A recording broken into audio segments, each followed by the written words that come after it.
नमस्कार, जय जोहार। साथियों, जागो पंच में आपका बहुत बहुत स्वागत। साथियों, आज रामलला हम आएंगे, सच्ची रामायण पढ़ के सुनाएंगे सीरीज़ का 10वां भाग है।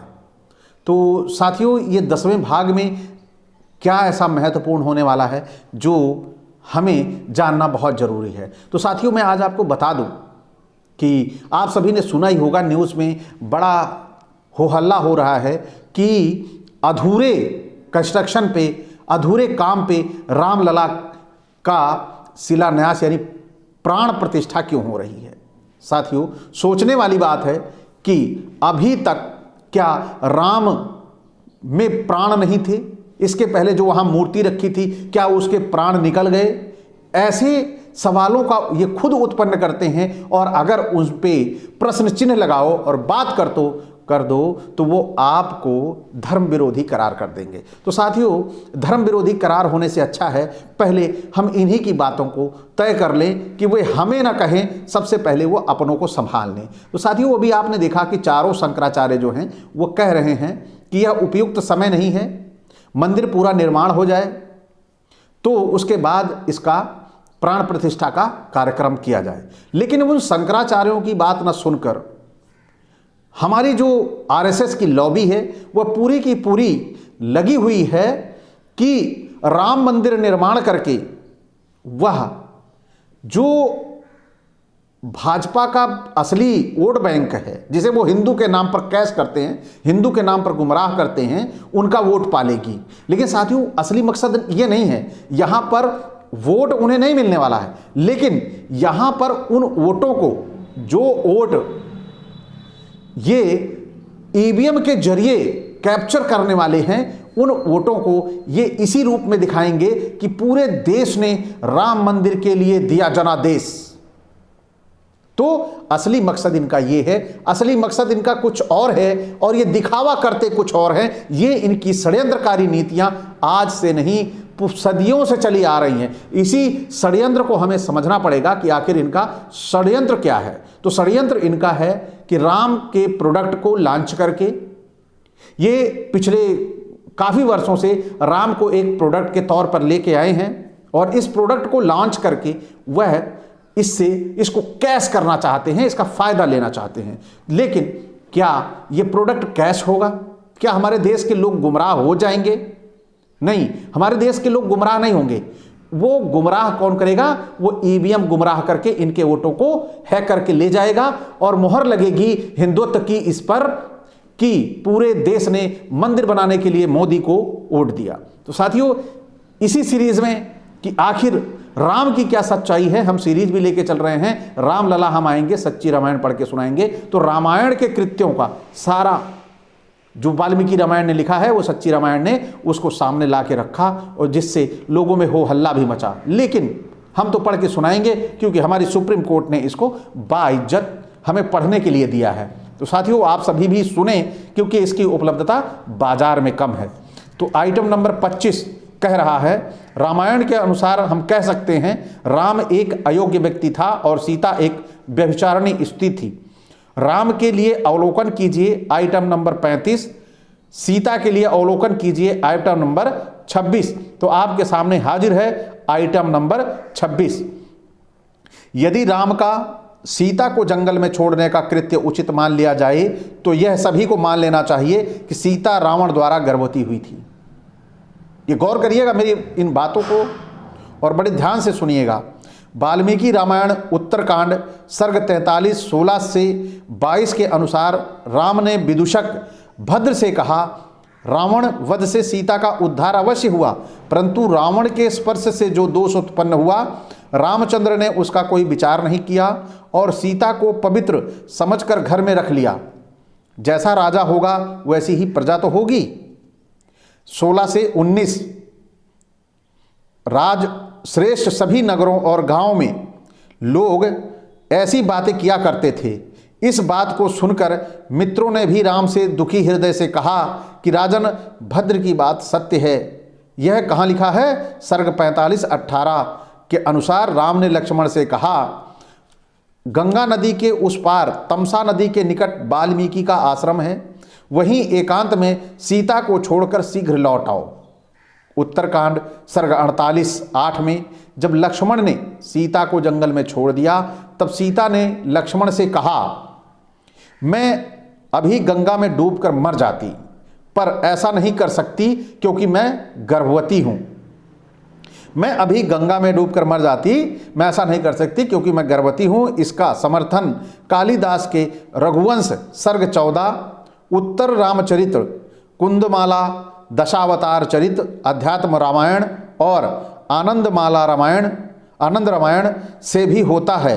केवल नामों का अंतर क्रमशः भद्र गुप्तचर, दुर्मुख गुप्तचर व विजय है। तुलसीदास कृत रामचरितमानस लव कुश कांड 9 छंद 1 अनुसार दूत ने राम से कहा, एक धोबी अपनी स्त्री को डांटकर व्यंग्य वचन कर सुन रहा था। कृपा निधान रामचंद्र ने दूत के वचन सुनकर उन्हें अपने हृदय में रख लिया। रात्रि में स्वप्न में ही वही दृश्य देखकर जगतपति राम जी सवेरे जागने पर अपार दुख से भर गए।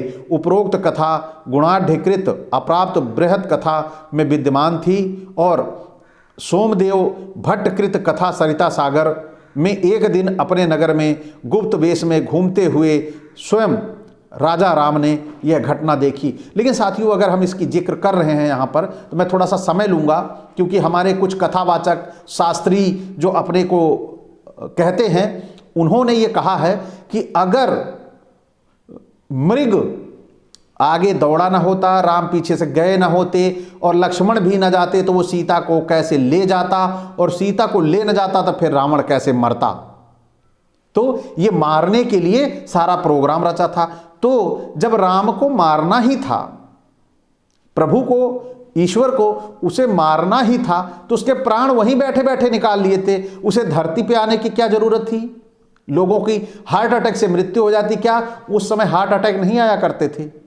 यही बातें जो ये अपने मंचों से बैठ के लोगों को गुमराह करके, झूठ बोल के, प्रपंच करके करते हैं, क्या आपकी ये समझ में आता है? अब जैसे इसमें है दिया गया है कि अगर वो धोबी अपनी पत्नी को ये ना कह रहा होता तो राम आकर उसे अपने सपने में भी ना देखते और अपनी पत्नी को कैसे निकालते। लेकिन साथियों, आप खुद सोचिए इस बारे में कि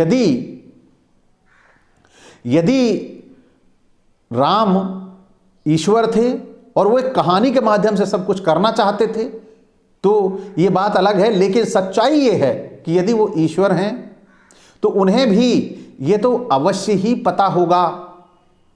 उसके लिए सीता को अब रावण को नहीं मारना था, अब वो अपनी पत्नी को क्यों छोड़े, यह सवाल उठता है। अब उनको कौन सी और कहानी करनी थी, या किसी को और मारना था तो बहाना था, वहां तो रावण ले गया, यहां पे उन्हें छोड़ा क्यों? बच्चे तो उनके वहां महल में भी हो सकते थे। लेकिन साथियों, ये केवल यदि सच्चाई है तो निश्चित तौर पर राम अच्छे पुरुष नहीं थे, और अगर कहानी है तो कहानी का आनंद लीजिए और मजा लीजिए। लेकिन इनकी जो सफाइयां आती हैं, उन सफाइयों को आप गौर करिए। ये केवल एक झूठ का प्रोपोगेंडा खड़ा करके आपको अंधविश्वास और पाखंड में ढकेलते हैं। साथियों, आइए चलते हैं। भागवत पुराण 9:11 का कथानक भी कथा सरिता सागर से मिलता जुलता है। जेमिनी अश्वमेघ अध्याय 26 व पद्म पुराण 4:55 के अनुसार वह व्यक्ति धोबी था। राम कथा अनुच्छेद 720। तमिल रामायण उत्तरकांड 7:7 व आनंद रामायण 5:27, यानी ये बीच में जो दिए हुए हैं, ये श्लोकों के नंबर दिए हुए हैं। अध्याय 5 है, 27 से 30 श्लोक के बीच में के अनुसार भी धोबी के इस कथ्य का समर्थन होता है। नोट: आनंद रामायण 9:5-34 के अनुसार राम ने स्वर्गारोहण के साथ समय धोबी को स्वर्ग जाने की अनुमति नहीं दी। राम कथा अनुच्छेद 720। तिब्बती रामायण के अनुसार जो कथा सरिता सागर व भागवत पुराण का विकसित वृतांत प्रतीत होता है, राम ने स्वतः किसी पुरुष से जो अपनी स्त्री को वह पर पुरुष के साथ भी अपनी काम पीड़ा शांत कर कहकर फटकार रहा था कि अपना जन अपवाद सुना, तब राम छिपकर उस स्त्री से मिले उस स्त्री ने स्त्रियों के विषय में राम को समझाते हुए कहा कि गर्मी से पीड़ित मनुष्य जिस प्रकार शीतल सरिता का निरंतर स्मरण करता है, ऐसे ही काम पीड़ित स्त्री रूपवान पुरुष का निरंतर स्मरण करती रहती है। जब तक उसे कोई देखता अथवा सुनता है वह निंदनीय अपराध नहीं करती, लेकिन एकांत में बंधन से मुक्त होकर वहाँ पर वह पुरुष के साथ भी अपनी काम पीड़ा शांत कर लेती है। रामकथा अनुच्छेद 721। डॉक्टर FW थॉमस के अनुसार वह व्यक्ति संभवतः एक लिच्छवी धोबी है। रामकथा अनुच्छेद 721। वाल्मीकि रामायण उत्तरकांड सर्ग 97-2-3 के अनुसार राम ने वाल्मीकि से कहा, हे धर्मे, आपका कथन सत्य है, मुझे आपके पुनीत वाक्यों पर विश्वास है। लंका विजय के बाद सीता ने देवताओं के सामने शपथ ली थी, इसलिए कि मैं इसको पवित्र समझकर अयोध्या ले आया था। स्पष्टीकरण, राम ने सीता की अग्नि परीक्षा नहीं ली थी, केवल शपथ ली थी। सीता की अग्नि परीक्षा न लेने का समर्थन महाभारत रामोपाख्यान अध्याय 275, हरिवंश पुराण, अनात्मक जातक, श्याम का राम जातक, खुतानी रामायण, तिब्बती रामायण, गुणभद्र कृत, उत्तर पुराण आदि से भी होता है। इन ग्रंथों में सीता की अग्नि परीक्षा का अभाव है। रामकथा अनुच्छेद 601। तो साथियों, मैं बहुत जल्द ही ये रामकथा पुस्तक मैंने ऑर्डर कर रखी है। आज आने पे मैं रामकथा भी ये आपको पढ़ के सुनाऊंगा, क्योंकि रामकथा में जिस तरह का ये रेफरेंस मिल रहा है ये बड़ा ही मज़ेदार है और बहुत ही अच्छा है, जो हमारे समाज को जानना चाहिए। तो साथियों, पुस्तक के अंतिम स्टैंजे की तरफ चलते हैं। राम का अंतर्द्वंद, लेखक अरविंद कुमार, प्रकाशक सरिता, जुलाई 1957। और राम का अंतर्द्वंद, आलोचनाओं और आपत्तियों का उत्तर, लेखक अरविंद कुमार, प्रकाशक सरिता, सितंबर 1957। एवं पनिशमेंट ऑफ सीता, लेखक अरविंद कुमार। यानी जो पुस्तकें लिखी गई हैं, प्रकाशक Sarita, Delhi book company, M12, Connaught Circus, Nai Delhi के अनुसार अवलोकन कीजिए। सीता का वनवास, सीता का था नाम, बहाना सीता का था, कपटी था दशीष, नहीं नहीं तो क्या सीता डिगी न होगी, इसकी केवल सीता का। तो इस तरह का शॉर्ट करके इन्होंने दिया है, तो बड़ा ही मज़ेदार है। ये जो पुस्तक है इनकी सच्ची रामायण, पेरियार ललई सिंह यादव जी ने जो हिंदी रूपांतर किया है। कोटि कोटि आभार एवं धन्यवाद कि आपने हमारे समाज में इस दुर्लभ पुस्तक को हमारे बीच में पहुंचाया, हमें दी, जिससे आज हम इससे लाभान्वित हो रहे हैं। तो साथियों, जागो पंच के साथ बने रहिए और साथ ही इसे ज़्यादा से ज़्यादा लोगों तक पहुंचाइए, शेयर करिए, जिससे राम कथा का आनंद हमारे समाज के वो सभी लोग ले सकें जो हमारे समाज में अंधविश्वास और पाखंड से गुमराह हैं। और जब वो इसे जानेंगे तो निश्चित तौर पर मानेंगे, जब तक जानेंगे नहीं तब तक मानेंगे नहीं। इसलिए आप सभी ये प्रयास करिए और साथ दीजिए जागो पंच का, जिससे जागो पंच ऐसी पुस्तकों को आपके बीच में प्रस्तुत करता रहे, जिससे हमारा समाज अंधविश्वास और पाखंड से मुक्त हो। तो साथियों, आज का ये वीडियो आपको कैसा लगा? अच्छा लगा हो तो लाइक करें, सब्सक्राइब करना मत भूलिएगा, साथ ही बेल आइकन की घंटी दबा लीजिए, जिससे हमारे वीडियो का नोटिफिकेशन आप तक त्वरित गति से पहुंच जाए। इसी के साथ आपसे विदा। जय जोहार, नमस्कार।